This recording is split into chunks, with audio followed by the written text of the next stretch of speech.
Yes guys, it's Jack here, and today I'm doing a part 2 to the recent BPL transfers.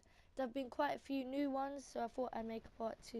If you enjoyed this video, drop a like and subscribe. Let's get into the video.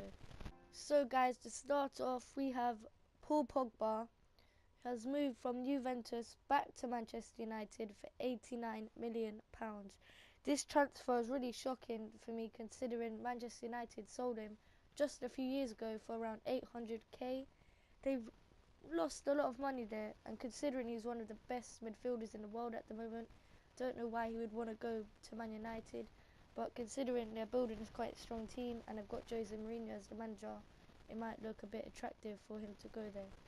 I think he'll do really well. I'm not sure he's worth 89 million, maybe around 60 million at most for me, but hopefully this turns out well for Manchester United.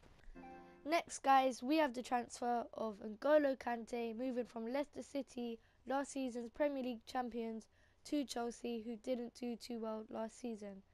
Personally, I'm a Chelsea fan, so I'm quite happy of this transfer, mainly because he's got really high work rate and is always determined to do well for the team. He's really good at tackling, so I wouldn't really want to go near him if I was the opposition.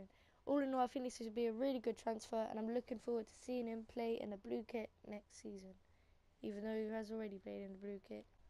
Thirdly guys, we have the transfer of John Stones, a really good centre-back, moving from Everton to Manchester City. This player is a really good young centre-back, but I'm really not sure he was worth the whole £47.5 million that Man City spent for him. Also, I don't think it was a very good idea for him to move to Manchester City, because when you look at it, all the young players that go there don't really end up playing that much, especially the English ones, to be honest, and they always fall out of the pecking order. For example, Jack Rodwell, really good, moved there but didn't get a lot of play time.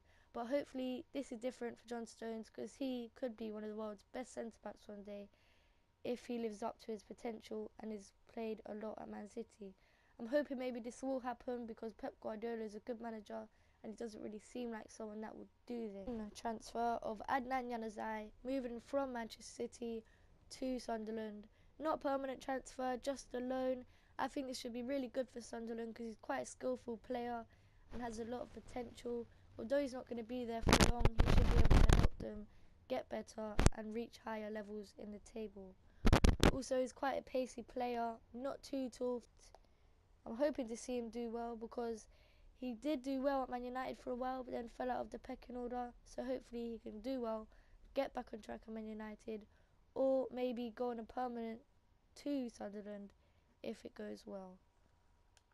Next guys is probably the most shocking transfer of them all in my opinion, and that is the transfer of Yannick Bolasie, moving from Crystal Palace to Everton for around £28 million. He was basically their best player at Crystal Palace, I think, and for him to move to Everton, I would be really annoyed if I was a Crystal Palace fan, but I guess he needed to step up considering he was getting really good. He's really pacey, dribbling, really good, so he should do well at Everton. It is a big step up from Crystal Palace to Everton, but he should be able to cope with the pressure well, link up with Kevin Morales, Delafau and Lukaku. I'm happy for him to move to a big club, and I hope he does well next season. Finally guys, we have the transfer of Jordan Ibe, moving from Liverpool to Bournemouth FC. Another quite shocking one for me, because he's quite young, good prospect, and I didn't think that he would move from Liverpool, considering he played quite a few games for them and played really well in those games. He could have had a really good future at Liverpool. I don't know why they sold him, maybe wanted to leave, but I'm hoping to see him do well in a Bournemouth kit. Very pacey player, quite good at dribbling, and should do really well. So he should be exciting to watch next season. He'll probably get a lot of play time. At Liverpool he wasn't getting too much, but he did play quite a few matches. So let's see him next season and hopefully does well. So guys, if you enjoyed this video, remember to drop a like and subscribe. See you.